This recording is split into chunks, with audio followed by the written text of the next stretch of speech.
Ce nom est un cri et il résonne encore sur les deux rives de la Méditerranée. Harkis, c'est le nom de ceux qui se sont retrouvés engagés du côté français durant la guerre d'Algérie.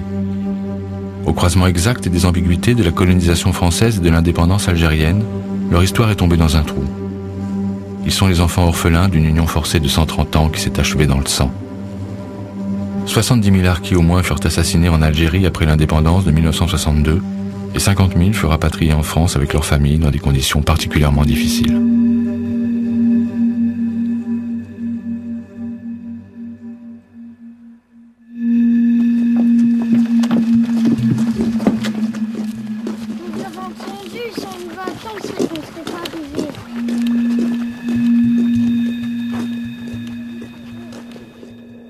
Larzac, Rivesaltes, Saint-Maurice-l'Ardoise, Bourg-Lastic.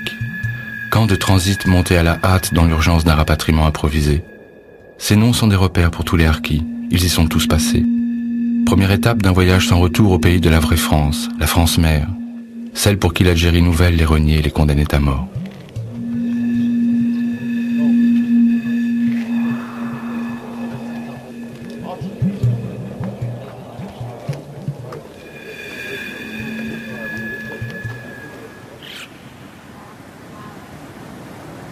La colonisation n'avait pas apporté grand-chose aux paysans algériens repoussés au fil du temps sur les montagnes qui les nourrissaient qu'à peine.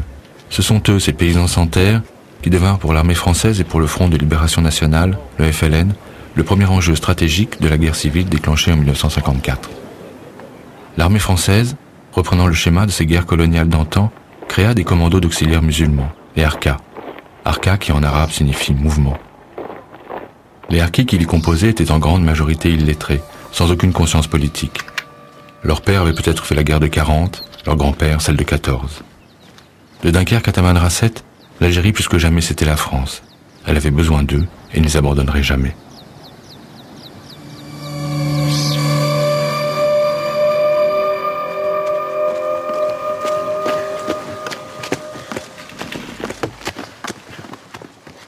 Gagnée militairement, la guerre fut perdue politiquement.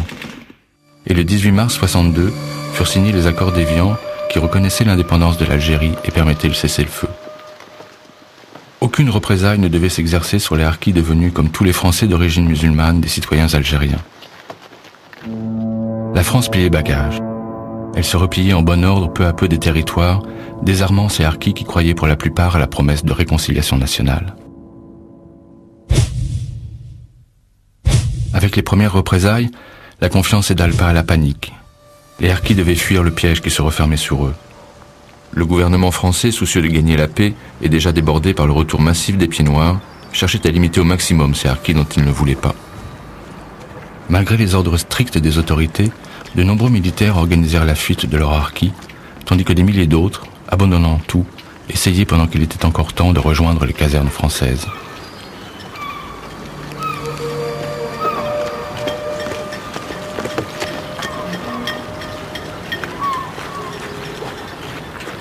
Le gouvernement fut finalement contraint d'accueillir ceux qui purent passer.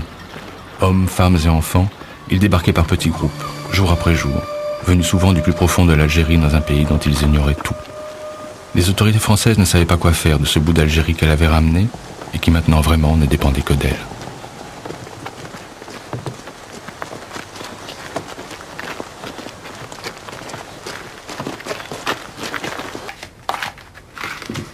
Benamar Saïd, né à Lamartine. C'est en Oranie, ça? Oui, mon capitaine.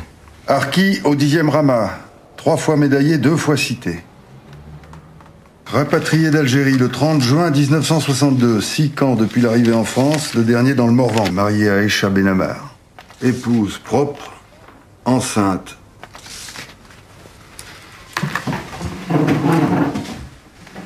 Je m'appelle François Robert et je suis votre chef de camp. Repos. À Darlas. Faut oublier le bled maintenant. Vous avez été fidèle à la France vous tend la main, c'est normal. Moi, mon boulot, c'est de faire de vous des gens honnêtes, travailleurs et propres. Ce qu'il faut manger, comment il faut s'habiller, le respect de l'autorité et des valeurs de la République. Youssef, tu prends les clés, tu leur montres le baraquement. N'oubliez pas, tout ce que fait le chef de camp, c'est bon pour les harkis.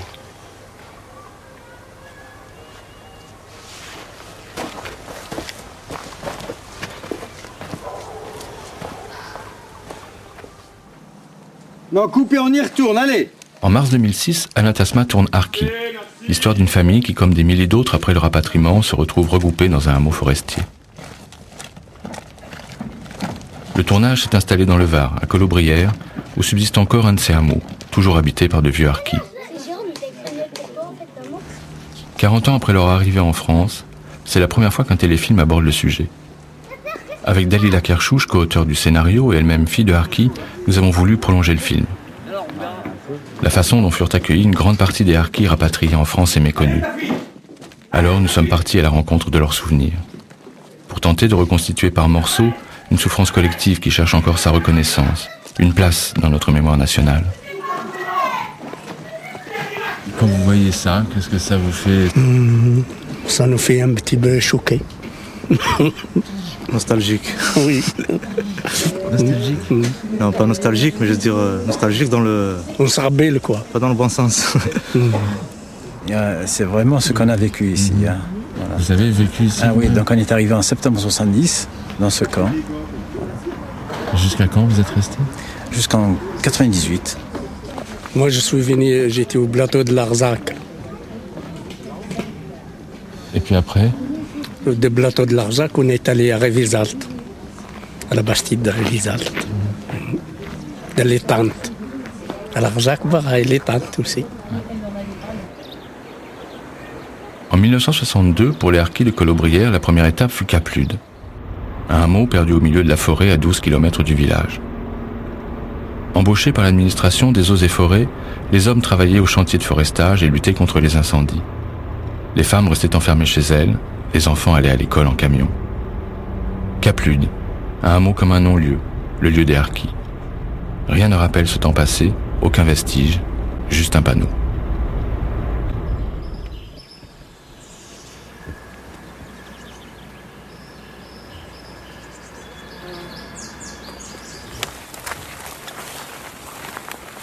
Ben voilà, c'est ici qu'ils sont arrivés en septembre 62. Et il y avait un peu plus d'une vingtaine de familles. Et on vivait ici, quoi, à 15 km du village. Et donc ta maison, tu peux nous la montrer? Et la maison, elle se trouvait dessous, là. Par là, là. Voilà. Là-dessous. Voilà. La maison, elle était là. Voilà. Donc c'est là que tu es né? C'est là où je suis né, ouais, exactement. Ouais, je suis né à la maison. Ta maman a accouché à la maison, ouais. Ouais. Exactement là. Toi, petit garçon ici, quelle image tu avais de la France? Qu'est-ce que tu connaissais de la France à l'époque? À vrai dire, je sais même pas, j'avais aucune image, quoi. J'avais aucune image. Tant que j'étais enfermé ici, j'avais aucune image de l'extérieur, quoi. C'est en nous ayant rapprochés du village que j'ai commencé à sortir la tête de l'eau, que les horizons se sont élargis et que j'ai pu voir un peu vraiment ce que c'était que la vie, quoi. Mais sinon, tant qu'on était là, on était renfermés comme des bêtes. Hein. On était comme des bêtes. Hein. Au tout début, j'étais béat. On nous a dit de préparer des constructions. On a fait à Caplude, à 13 km d'ici, un camp en béton, n'est-ce pas, où il y avait des baraques individuelles. On les a reçus et ils sont allés là-haut. Voilà. Ça, c'est lorsqu'ils sont arrivés. Et qu'est-ce que vous pensiez, vous, à l'époque, qu'on mette les harkis si loin du village? Écoutez, à ce moment-là, on était pris de court, on n'avait rien pour les recevoir. Et lorsqu'ils nous ont dit on va faire des constructions là-haut, on n'a pas pu les empêcher, au contraire, on était heureux. Je ne dirais pas de nous en débarrasser, mais de nous enlever ce souci de les loger encore plus. C'est assez loin, les contacts sont assez espacés, assez éloignés, quoi. Et ça s'est pas mal passé, ça s'est même très bien passé. Quand je repasse de fois devant, je me dis comment ils ont fait pour vivre là-dedans, là, dans cette forêt. Comme des animaux. Loin de tout. Les animaux dans la forêt. Pas de téléphone, ouais. Voilà. On était comme à l'Algérie quand on était dans le camp. Pareil, comme à l'Algérie. Voilà. Surtout quand on était à Capulud, on est vraiment comme l'Algérie. Voilà.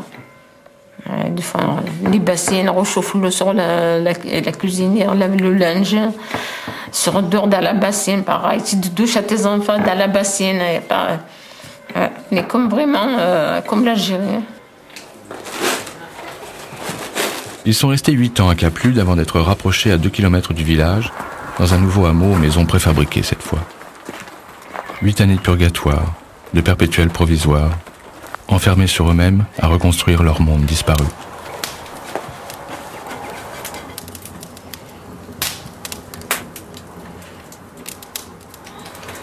Vous faites le pain comme en Algérie? Non. L'Algérie, comme ça. Comme ça? Ah, ouais. Dans le gourbi? Ouais. Ça fait longtemps que vous êtes parti en Algérie? Plus de 40 ans. Est-ce qu'elle voyait des Français? Est-ce qu'elle était en contact avec des Français? Mais il est au milieu de Tessan. Avec Capelud. Non. Le garde de camp, c'est tout. Avec le garde du camp. Forestier. Armée, non. Et la France, mais de Capelud, le français, il connaît chouette. Chouette. Je sais pas ce que c'est. بغينا نهضر انا نخرج خرقوقه كني كتمادى كل كتلفوري وتوعظر مدن. Quand ils sont arrivés, les ont mis là-bas, c'était que de la forêt autour, ils voyaient personne. Ouais.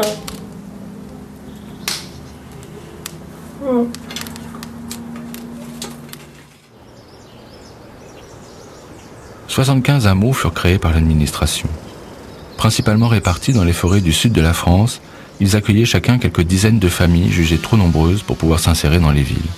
Avec un sens pratique indéniable, les autorités répondaient ainsi à plusieurs problèmes parfois contradictoires. Disséminer les harkis afin de faciliter leur intégration auprès des populations locales et les regrouper pour assurer leur contrôle sanitaire et social. Cela permettait en outre de surveiller une population que l'on considérait toujours suspecte, soit d'être un vivier possible pour les partisans de l'Algérie française, soit de cacher de faux harkis membres du FLN. Il y avait aussi évidemment le souci de tourner la page et d'étouffer les feux mal éteints de la guerre. Les harkis risquaient d'écorner le mythe d'un peuple algérien tout entier tourné vers l'indépendance. Il fallait, pensait-on de surcroît, les protéger d'éventuelles représailles des Algériens de France, majoritairement indépendantistes. Voilà. Chakour, Kader, bien sûr. Bouzid, ça c'est Bouzid, ça. Ça c'est le cousin de Boussad, ça. Les tenues même étaient fournies par l'administration, c'est des tenues militaires, mais il avait des tenues de feu aussi, parce que c'était des combattants au feu de premier ordre. Hein. Monsieur Chabert, est-ce que vous pouvez nous raconter ce que vous faisiez en Algérie et les contacts que vous aviez avec les harkis? Avec les harkis? C'est-à-dire que les contacts que j'avais, c'était en tant que forestier, comme je sortais avec l'armée, comme guide et comme interprète. De l'autre côté, on n'appréciait pas beaucoup. Et par là, on a essayé de m'éliminer. Et bien souvent, ce sont les harkis qui m'ont sorti de l'auberge. Voilà. Et si je suis là, c'est grâce à eux. Alors je leur devais ça. Et quand je suis rentré, mon idée fixe, c'était de les aider à mon tour chez nous. Qu'est-ce qui vous a frappé la première fois que vous avez vu Caplude? La peur. La peur que ressentaient les harkis, parce qu'on n'était pas encore loin de cette période. Ils se sentaient isolés et ils avaient peur de vengeance, ils avaient peur aussi de dire, de sortir, d'aller. Il fallait. C'est ça qui m'a frappé. Puis cet isolement, c'est cet aspect camp du hameau. Peur, oui. Et sûrement qu'on peur. Et à l'époque, comme je me dis, tu viens dans un pays où tu ne sais pas où tu es, il y a plus qui t'envoie un plein à 14 km, un plein de forêt. Et tu es obligé d'avoir peur. Hein. Ça, c'est la peur, ça a été. Hein. C'est vrai que ça a été pendant un certain temps. Quand on a annoncé le tournage du film Laïla, qui allait se dérouler à Colobréard avec Smaïn et Laïla, moi les enfants, ça a été une grande fierté quoi. Pour nous, on s'est tous dit, on y va, on participe, on est harkis, il faut le faire, ça nous concerne. Les parents, ça a été plus délicat. Ils ont encore la peur. Ils avaient encore la peur. Quand on les voyait à la télé, que les Felagas, ils viennent après les tuer encore à Colobréard. Ils ont encore cette peur-là. Donc, on était obligé de les rassurer, de leur parler longtemps, pour qu'ils puissent aller au moins se présenter au casting, quoi. J'ai peur. J'ai énormément peur. Dès qu'un cheval tape du sabot, j'ai peur que les gens soient égorgés. Même ma mère, elle commence à avoir peur pour moi. Après, l'Algérie est très importante pour moi. Je sais pas qu'est-ce que c'est. Mais j'ai peur.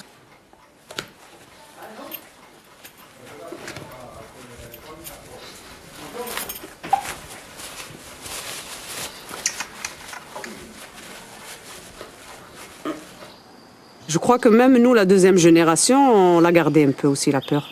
Parce que nos parents, ils nous la transmettaient. On essayait quand même de s'en débarrasser, quoi. Mais je veux dire, cette peur, moi, je l'ai ressentie, elle a toujours existé. C'est pour ça qu'ils ne se révoltaient pas.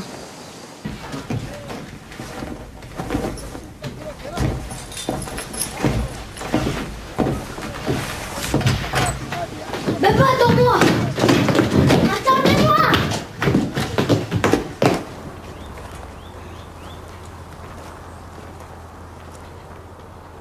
La mère patrie vous a généreusement accueilli sur son sol. Elle a maintenant plus que jamais besoin de vous. Soyez digne de ses attentes, elle saura combler vos espérances.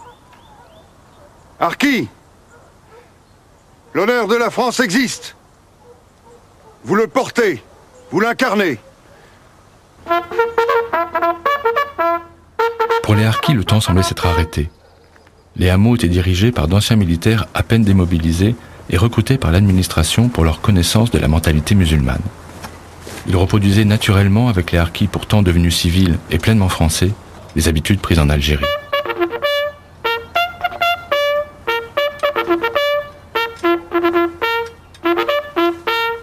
A l'inverse, des monitrices sociales presque toujours non arabophones tentaient tant bien que mal d'inculquer aux femmes les us et coutumes de la ménagère française. Mon rôle entre femmes, ça a été... D'abord, j'allais tous les jours regarder leur maison pour voir si elles faisaient bien leur ménage, leur lit, pour voir si elles changeaient bien leurs draps. Je leur demandais de laisser les volets ouverts. Au début, elles étaient un peu réticentes pour ouvrir bien leurs volets, leurs portes. Mais enfin, moi, j'allais souvent pour leur demander « Est-ce que vous n'avez pas besoin du docteur? Est-ce que ça va? » J'allais plus, moi, vers elles, vous voyez. Et après, ce sont elles qui sont venues vers moi. Le seul reproche que j'ai fait quelquefois à ce service, c'est de trop se substituer aux familles. Au lieu de les amener à devenir autonomes, de se substituer à eux, ce qui ne ça leur permettait pas de progresser trop vite. Pour le travail, le logement et presque toute la vie quotidienne, les Harkis dépendaient entièrement des responsables des hameaux. Ceux-ci avaient les coups des franges pour appliquer sur le terrain les directives d'acculturation qui émanaient de l'administration. Et tous n'avaient pas la grandeur d'âme et l'humanisme d'un monsieur Chabert. Est-ce que c'est vous qui avez choisi le prénom de Marie-Pierre? Ah non, ça, Marie-Pierre, c'est pas moi. Quand elle est née, elle était capellude, c'est chef de camp qui venait... Il a donné le nom de sa fille. Quand il est venu, il m'a dit, je lui ai donné le nom de ma fille, et après, j'étais là. Après, son père, il appelle Yamina. Mais dans les livret de famille et tout, elle s'appelle Marie-Pierre. Elle et sa sœur Marie-Claude, c'est chef de camp, qui a donné le nom de ses filles. J'ai dit, ça choisit ça, je ne change pas. Hein.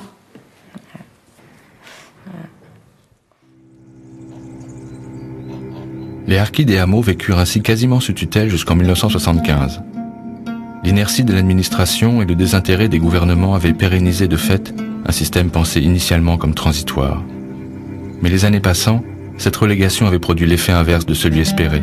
S'ils étaient libres de quitter le camp pour aller travailler ailleurs, peu le faisaient. Rien en fait ne les y avait préparés. La majorité ne parlait toujours pas français et n'avait pas de métier. Malgré les salaires trop courts, les mauvaises conditions de vie, les baraques insalubres et inadaptées aux familles, les femmes craignaient de partir. Elles avaient pris racine dans ces petits bouts d'Algérie qui s'étaient reconstitués. Alors ils s'enfonçaient doucement, à l'écart de la population des villages et de la vie en France. Pour la femme, c'était une prison. Pour elle, c'était la prison. C'est pour ça qu'elles pleuraient leur pays, parce que leur pays, elles étaient avec la famille, elles pouvaient sortir. Il y avait que là, elles se retrouvent dans un pays, elles ne parlaient pas la langue, elles ne savaient ni lire, savaient ni lire ni écrire, se retrouver là avec des enfants en bas âge, demander à qui, à quoi. Oui, c'est la femme. Moi, je dis que c'est la femme qui a le plus souffert. Moi, le plus dur, c'était ces bagarres. Non, pour moi, c'était un traumatisme, ça, je ne comprenais pas. Tu peux nous raconter ? Je ne comprenais pas pourquoi ces femmes, elles se déchiraient entre elles. Et tout le temps, il y en avait. Grave, moins grave. C'était terrible, ça. Ça a été un traumatisme pour moi, voilà.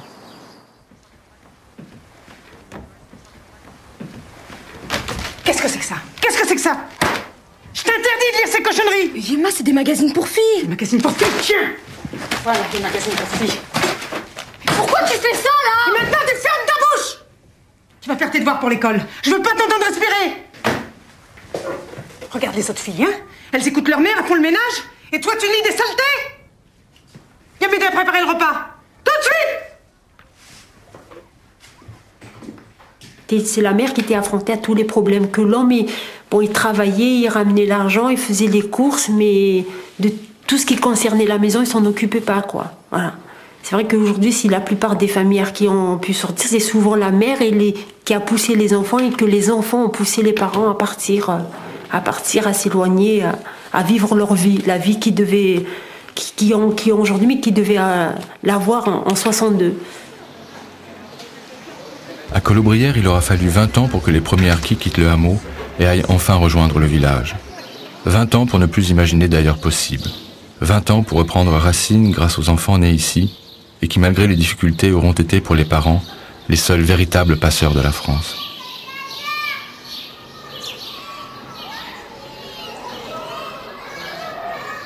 On se sentait différent tout en étant français, mais difficile à se positionner.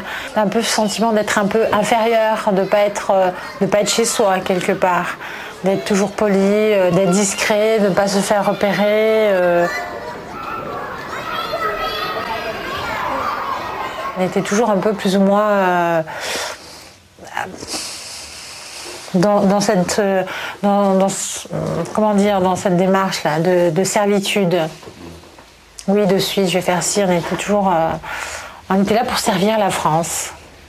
Mon père étant français, harki, algérien, mais pour lui français, quoi. Nous élever comme des Français, comme les familles de Français. Et pour nous, on est, je suis français, quoi, et fier de l'être même. C'est français. Je me sens vraiment français, quoi. J'ai ouvert les yeux en France, ma vie elle est en France. Mon pays, c'est la France, quoi. Allez, et Maryse. Ouais, Maryse. Venez jouer contre les Arabes. On joue les 3 Français contre les 3 Arabes. Non, il y a un Italien avec nous. Qui c'est celui-là, l'Italien? Oui. Moi et... Ouais, les Français. Voilà. Les vrais Français. Allez, Marie. Le vrai Français? Le vrai Français, tu parles de ce chaud français. Il faut voter noir. C'est pas Eh oui, parce que les Français, c'est moi noir. Oui, mais c'est parce qu'il est bronzé. Parce que je suis bronzé. Voilà, c'est tout. Ce que vous disiez tout à l'heure, qui est français ici? Il n'y en a pas un, à part un. Il y a un Français, le voilà. Non, c'est pas deux familles. Après... Et moi, oui. Ah ouais, 2 Français. Je suis sénois, moi. Une Italienne. 3 Arabes, un pied noir. Voilà. C'est-à-dire à Colobrières, vous faites le tour du village et on est 1300 habitants, il y a 1000 étrangers. Moi, je pense qu'il est menteur. Pourquoi il est voilà. menteur? Il a dit la vérité. Parce qu'ils sont en France. Alors on est français. Ils sont français. Voilà. Il est français. Non, on est français, oui, tous. Mais de souche algérienne. Algérien ou pas algérien, c'est français. Mais qu'est-ce que tu racontes? Toi, tu es né à Babelouane, moi, je suis né à Babelouane. De l'humour, moi. Toi, tu es de souche algérienne, moi, je suis de souche à tes yeux. À savoir. Qu'est-ce que tu dis là? C'est espagnol. Non, mon père est espagnol. Ma mère italienne, mon grand-père corse, voilà. Et mon autre grand-père italien. Voilà. Et moi, je suis français. Moi, non, je suis français, moi. Mais qu'est-ce que tu racontes? Mon père, il est français, ma mère, il est français, mon grand-père, il est français. Non. Oui.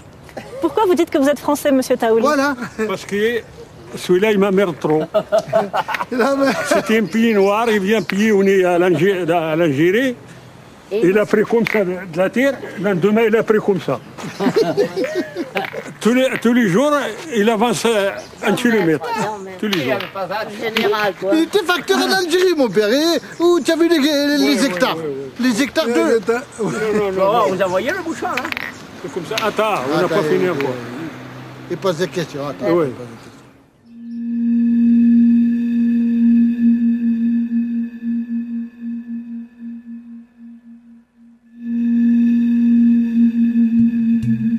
Dans les camps de transit, l'administration avait trié les populations en 3 catégories.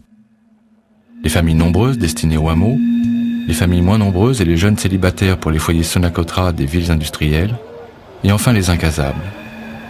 On avait regroupé dans cette catégorie disparate les vieux, les blessés, les malades, les veuves, bref, tous les chefs de famille considérés comme inadaptables ou incapables de travailler. Complètement pris en charge, ils furent ainsi quelques milliers à échouer à Saint-Maurice-l'Ardoise et Bias, 2 anciens camps de rétention ayant servi aux prisonniers de guerre.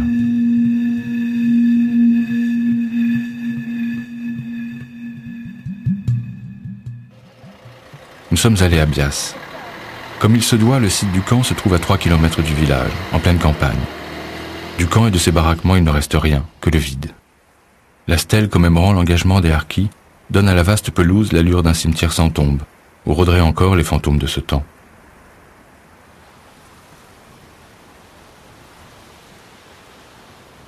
Il faut imaginer ce que cela a été de vivre là 15 ans durant. Organisation des casemates, rationalisme administratif, promiscuité, enfermement. On peine aujourd'hui à comprendre comment les autorités ont pu penser faire vivre ici si longtemps plus de 1000 personnes. Et si cela rappelait quelque chose, c'était les villages de regroupement mis en place en Algérie pendant la guerre pour soustraire les populations rurales de l'emprise du FLN.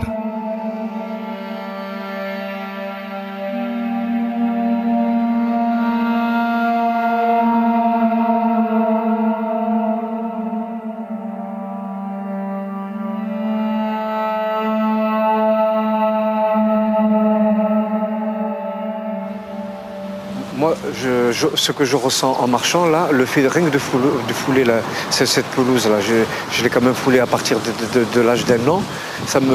J'ai des frissons, là je revois l'image, je revois les baraques, je revois nos parents qui étaient assis par terre en train de discuter, les gosses qui courent partout, les filles qui jouaient de leur côté, nous on avait nos ballons de notre côté. Donc il y avait les baraques alignées jusqu'au fond là-bas, jusque là où vous voyez les camions. Et le camp était divisé donc par cette route. De l'autre côté c'était pareil, la même chose, il y avait des baraques qui étaient alignées. Et le bâtiment que vous voyez, mais qui est juste derrière moi, c'est là où se trouvaient ce qu'on appelait nous l'administration européenne. Et ils avaient leur bureau là, l'assistant social, le directeur, le sous-directeur, voilà.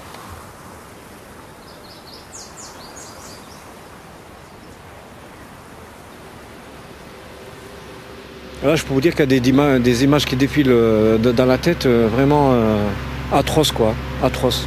C'est l'humiliation, l'oppression, c'est un camp de concentration. Voilà.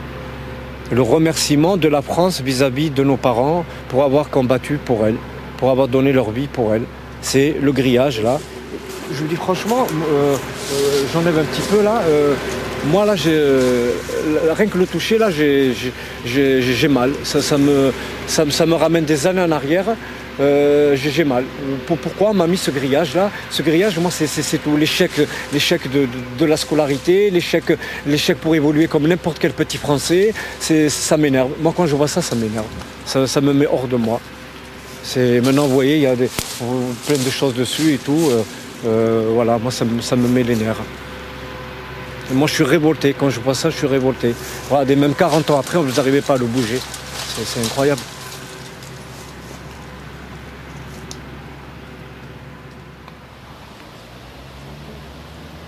L'administration avait reconstitué dans le camp une véritable petite Algérie. Des quartiers aux frontières invisibles mais bien réelles répartissaient les harkis selon leur région d'origine, leur âge, leurs conditions familiales. Il y avait aussi le quartier des parias, hommes sans famille, sans espoir, traumatisés par la guerre et achevés par le déracinement. On les appelait les célibataires.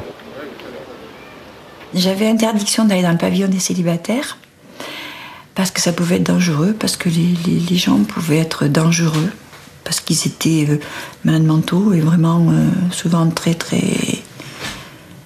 décompensés. Ils étaient repoussés par tout le monde parce que il y avait beaucoup, quand je suis arrivée, il y avait beaucoup de femmes seules au camp. Et les célibataires, les femmes seules, ça, voilà, c'était un petit peu un bâtiment à part quand même. Et ça, je peux me rappeler le premier jour où je suis rentrée dans ce bâtiment parce que c'était l'horreur. Pour moi, c'était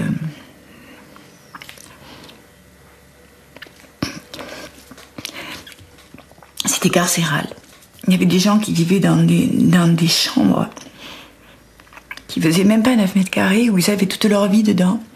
Des bagages non faits, des sacs, des cartons, des choses précieuses de la vie, des petits riens comme ça. Et ils avaient rien d'autre que ce bâtiment-là. Et ils rentraient chez eux dans ce truc-là. Mais n'importe qui aurait pété les plombs 10 fois par jour de vivre dans ces conditions. Voilà, ça c'est la photo du célibataire qui a une attitude militaire. Il a gardé une attitude militaire. Mais il est au garde à vous devant qui? Devant moi qui prend la photo. Et pas parce que je l'impressionne, c'est pas du tout ça. Mais c'est toutes les promesses qu'on lui a fait, ce qu'on lui a promis et qu'on n'a pas tenu qui est là-dedans. On lui a dit l'armée française, etc. Milan, il s'est retrouvé, si ça se trouve, il avait une famille en Algérie, il s'est retrouvé tout seul là-dedans. Il a croupi pendant 20 ans et puis finalement, voilà. Finalement? Finalement, il est mort. Vous avez dit qu'il s'était suicidé. Ouais.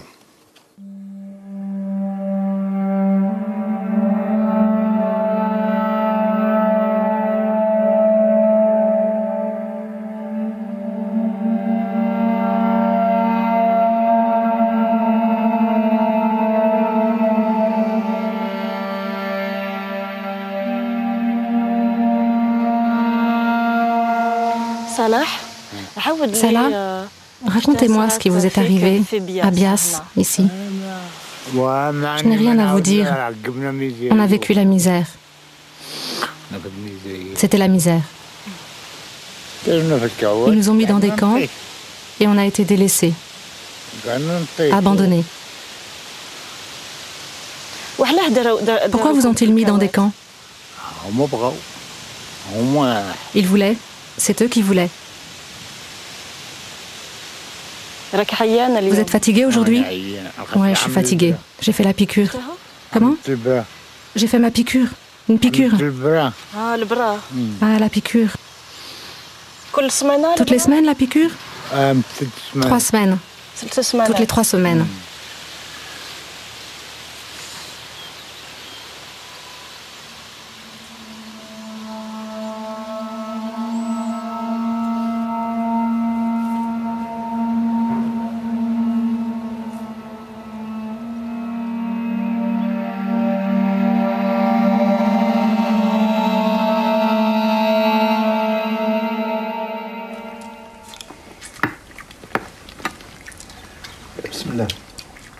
Saïd, moi j'ai compris beaucoup de choses, frère.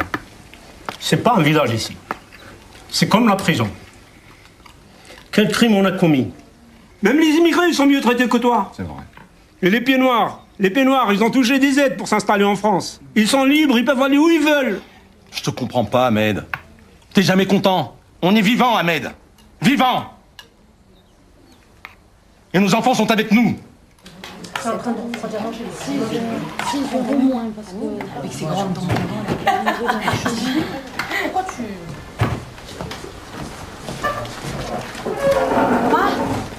faire, Fatima? Viens, va. Quelle est une gendarmerie en barra? Qu'est-ce que t'as encore fait, toi? J'ai rien fait, papa. Ahmed! Tu viens avec moi. Qu'est-ce que vous voulez, Robert? Robert! Qu'est-ce qu'il a fait? Bon Dieu, tu viens avec moi, je te dis.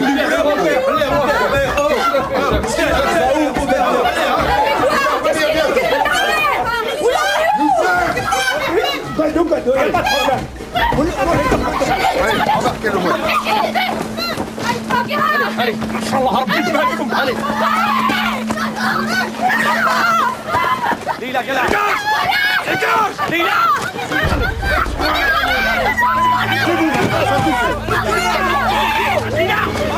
Allez, embarquez-le-moi parce qu'on va pas sortir. Allez, embarquez-le. Mon père, j'étais devant la maison, je jouais au football, au football, si on peut dire. J'avais un petit ballon, on jouait au football, à la balle. Et je vois arriver donc des harkis, qui, je dois le rappeler, parce qu'il y avait beaucoup d'harkis qui travaillaient aussi pour l'administration, et qui ont ceinturé mon père et qui l'ont fait tomber à terre. Et qui lui ont, à ce moment-là, une ambulance est arrivée, une 404, blanche. Sont arrivés, 2 médecins sont descendus et ils lui ont mis une piqûre. Et de là, ils l'ont emmené direct à l'asile psychiatrique de la Condélie. La Condélie à Agen, si vous y allez, il y a que des pendant cette période-là, tous les harkis sont passés. C'était, on y mettait dès que quelqu'un haussait le temps avec le directeur du camp ou essayait de bouger, on lui mettait une piqûre et on l'amenait à l'asile psychiatrique et ressortait comme un robot. C'est tout à fait authentique, l'internement d'office à but disciplinaire et régulateur, quoi. Parce que, bon, disons, le staff de commandement était coupé de l'extérieur. Bon, il ne dépendait pas de la mairie, il ne dépendait pas de la préfecture, il dépendait de Paris, d'un bureau où il y avait 4 hauts fonctionnaires qui faisaient marcher le truc, quoi. Enfin, Bias et le reste. Donc, quand ça allait mal, ils ne pouvaient pas appeler les gendarmes ni rien, parce que ça c'était pas possible. Donc, ils avaient tendance à envoyer le récalcitrant à la Candélie, quoi, à l'hôpital psychiatrique. Malgré les études qui informaient les gouvernements des dégâts que causait un tel enfermement sur les populations, notamment sur les jeunes, rien ne fut sérieusement entrepris pour y remédier. Les autorités en charge du dossier, qui les considéraient déjà comme des Français entièrement à part, leur déniaient peu à peu jusqu'à leurs droits humains. Et cela semblait devoir durer toujours. Qui c'est le mec qui a flingué? C'est Zakour qui a flingué quelqu'un. Non, c'est Zakour qui s'est fait tuer. Et je sais qu'un jour, il y a Delal, il était blessé. Moi, j'étais à la maison, j'étais jeune. Il y a Delal qui s'est traîné. Il se traînait avec du sang, il était blessé. Et il tapait à la porte comme ça pour rentrer chez nous. Mais dehors, quand on était en groupe, les bandes, on jouait bien. C'était franchement ça. Ça, c'est des bagarres. Heureusement qu'on avait ça. Hein? Les batailles préférées, quand il y avait des tranchées, des travaux et tout, on faisait 2 bandes et ça caillassait avec les caillasses. Le premier qui prenait un gros caillou sur la tête, il pissait le sang. C'est comme à la guerre. La violence qu'il y avait entre les familles. Ça commençait par les gamins, les frères qui se battaient, les femmes. Après, ça canardait les bouteilles par les fenêtres. La bouteille, c'était l'arme. C'était terrible. Les gens, les célibataires, quand ils se battaient entre eux. Ouais, ça cartonnait aussi. Ça, c'était dur. Il y avait une énorme violence parmi la population. Énorme. Bon. Mais on ne les a pas aidés à juguler cette violence. On l'a exacerbée, du moins. Mais les types, si tu veux, on les battait pas. Hein, s'ils voulaient sortir, c'était pas un camp de concentration, ils pouvaient sortir direct. Et on les aidait même. Mais avec cette histoire de petite colonie à la con, etc., on a gardé, si tu veux, les histoires du bled, la violence, toute la violence, tu vois, qu'ils avaient accumulée. En plus, avec la guerre d'Algérie, les massacres, l'angoisse permanente, etc. Ils ont développé des pathologies mentales énormes, qu'ils développent toujours, qui n'ont jamais été réglées. T'as vu comment ils nous traitent, les Français? Pourquoi il s'est battu pour eux? Il a toujours fait au mieux pour la famille. Et de toute façon, on est Algériens. Baba, il a choisi le mauvais camp. Qu'est-ce que tu connais de l'Algérie? C'était la misère là-bas, pire qu'ici. Tais-toi, tu sais rien. C'est un lâche et un traître. dit? Je veux plus jamais t'entendre dire des horreurs pareilles, t'as compris? C'est pas une fille que j'ai mis au monde, c'est une vipère. Reste pas rien faire, viens m'aider.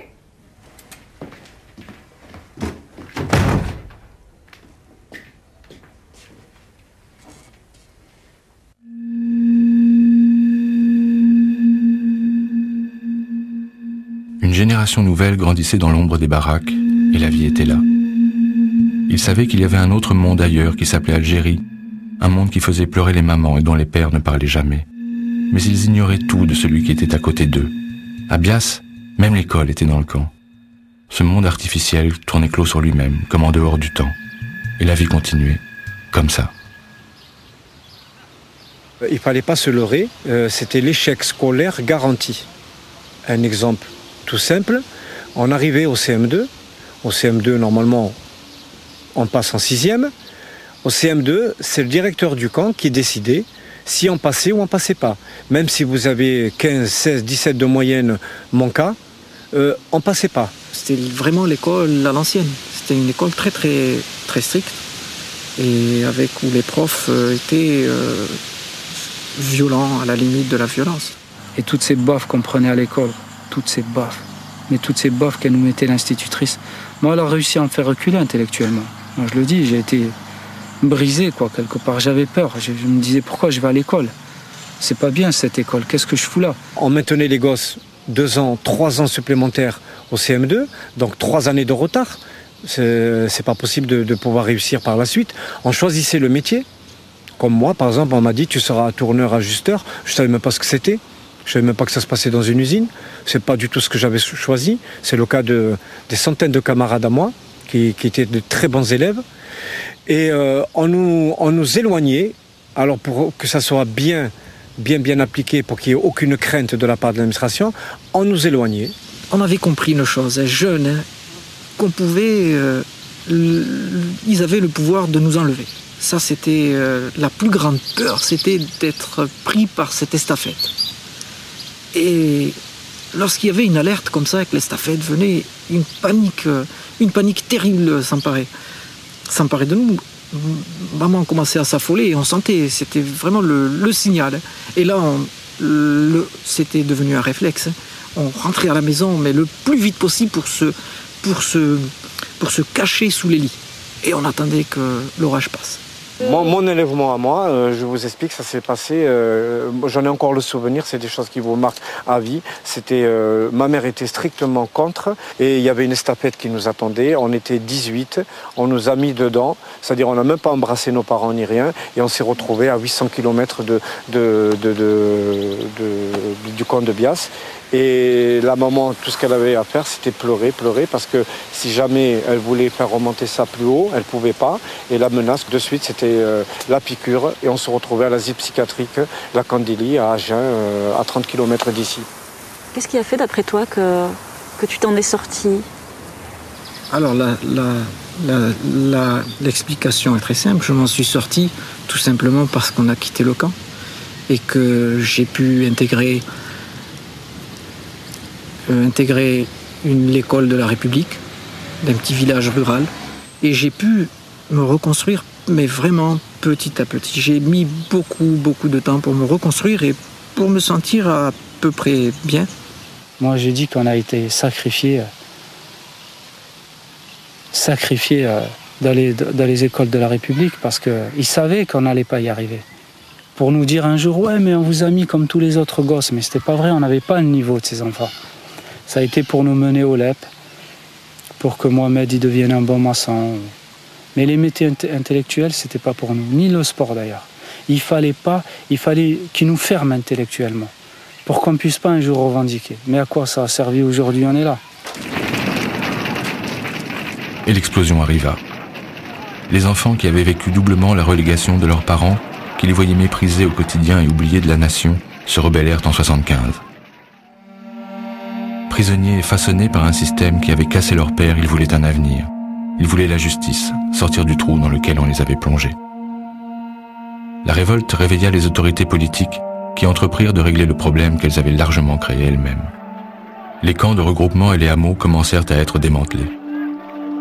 Après avoir été maintenus dans un état d'exception au droit, les harkis et leurs enfants allaient peut-être enfin pouvoir devenir des Français à part entière. La gestion de ces lieux de relégation, camps et hameaux, fut désormais confiée aux communes qui n'en demandaient pas tant. Les harkis rejoignaient en apparence la communauté nationale. Des aides exceptionnelles furent allouées pour accéder à la propriété, pour aider à la sortie de ces structures fermées. Ils n'y parvinrent pas tous. À Bias, il fut construit une petite cité pour loger quelques familles.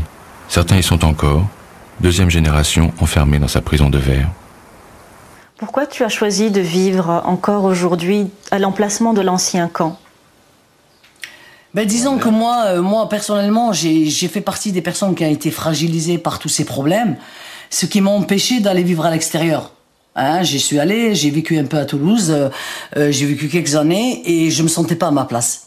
J'avais toujours l'impression qu'il me manquait quelque chose. J'avais l'impression d'être déraciné une deuxième fois du camp. J'étais obligé de revenir pour me retrouver mes repères et me sentir chez moi. À la limite, je suis chez moi ici. Je suis sur mon territoire et je suis bien. Sans être bien, en fait. Je subis. Voilà. En fin de compte, si je suis pas parti du camp, c'est parce que le fait que j'ai un prénom français, pour d'autres populations, je serai toujours un fils de traître. Et même que j'ai un prénom français, pour d'autres Français, je suis toujours un arabe. Je suis coupable, enfin, je suis coupable d'être né, d'avoir existé. Voilà. La détresse sociale en a poussé beaucoup dans le lot commun des exclus, et la France, qui ignore son histoire, leur jette à la figure les stigmates de l'étranger. L'injustice qui leur a été faite dure encore. Elle crève parfois comme une bulle de souffrance.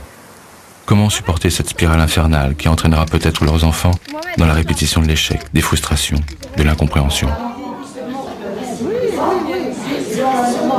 Oui, c'est politique, c'est tout. Et c'est juste pour faire de la pub et repartir. Ils en ont rien à foutre. Moi, je voulais qu'ils rentrent chez eux, là.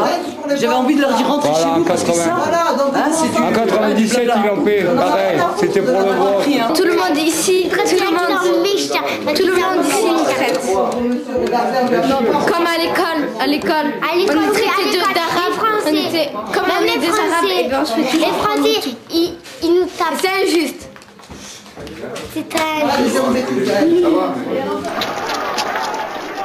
Depuis la révolte violente de 1975, les revendications n'ont jamais cessé. Des lois d'indemnisation générale destinées aux parents ont été votées à plusieurs reprises, sans pour autant dissoudre la question harkie. C'est qu'aujourd'hui, cette histoire collective a éclaté en dizaines de milliers d'histoires individuelles. Les enfants d'hier réclament aussi des comptes pour eux-mêmes, pour les handicaps subis, et pour que le gâchis des nouvelles générations s'arrête enfin. Reconnaissance, réparation, ressentiment, injustice. La ronde infernale s'arrêtera-t-elle un jour? Moi, le message que je l'ai dit à mes enfants et mes petits-enfants d'aller là, tu faut que je dise, moi. Je l'ai toujours dit à mes enfants, battez-vous. Défaites voir aux Français que vous êtes Français comme nous, que votre place, elle est là.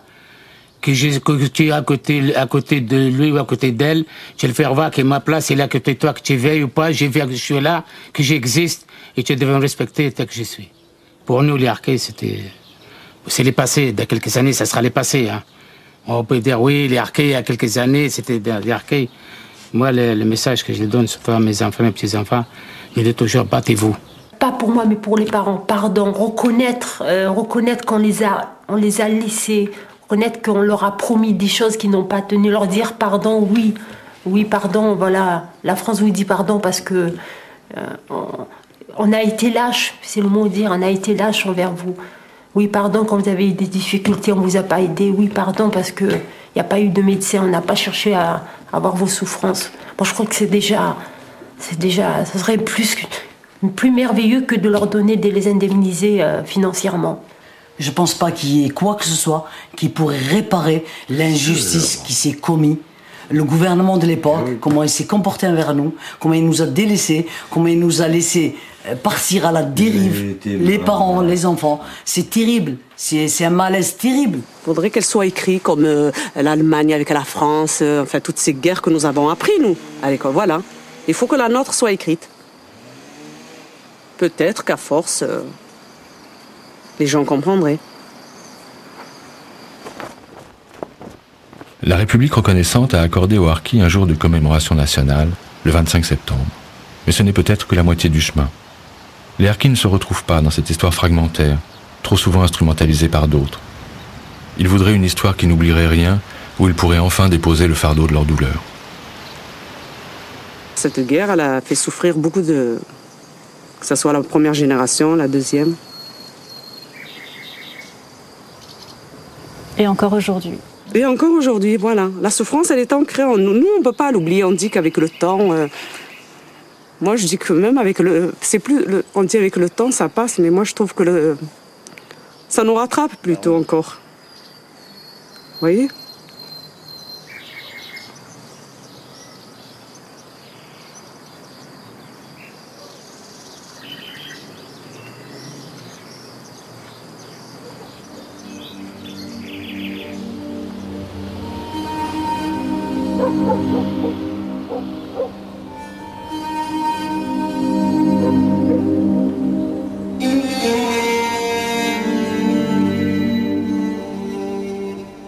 L'Algérie et la France ont chacune de leur côté beaucoup de mal à construire une histoire commune, enfin débarrassée des haines du passé et des contingences du présent. Il faut maintenant laisser aux historiens l'écriture d'une histoire apaisée de la guerre d'Algérie et de ses suites. Il faut la faire connaître. Cette exigence de vérité partagée est nécessaire pour que puissent se renouer entre nos deux pays les fils tissés par l'histoire et la mémoire des hommes.